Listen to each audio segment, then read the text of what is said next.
I fell in love with Jesus in a Baptist church.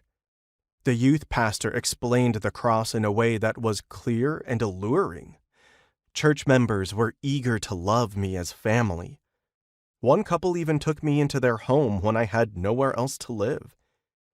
As a lost teenager with deceased parents, the church quickly became my refuge.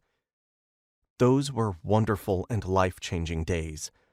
I thank God for that church, and I still enjoy friendship with some of those who began loving me 40 years ago. I found so much life through that church, and I embraced their theology.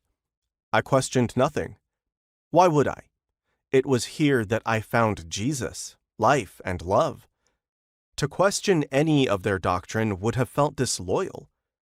When people with different beliefs challenged me, I could always count on my church leaders to defend our theology. I later attended Bible college and seminary to learn how to study and teach the Bible. I was grateful for this school. A couple professors not only taught me how to study the scriptures, but seemed to genuinely care about me.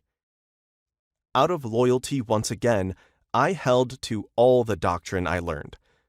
However, after graduating, I began to meet many Christians who held to different beliefs. As a staunch cessationist, I felt uncomfortable, literally getting knots in my stomach whenever I met someone who claimed to be Christian, yet spoke in tongues or claimed to have a supernatural gift of prophecy. I viewed them as ignorant and dangerous. Then I got to know some of them. One of the first was Pastor Jack Hayford. I held a lot of assumptions about Jack because his name often came up in my school.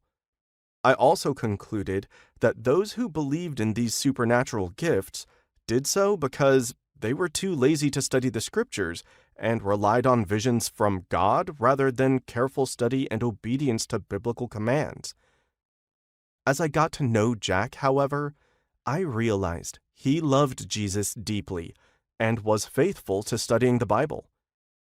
While I assumed his teaching would be shallow, not nearly to the level of scholarship as this recent seminary grad, I was shocked as he explained an Old Testament text, giving historical context and dissecting the Hebrew in a way of which I was incapable. He shattered my paradigm.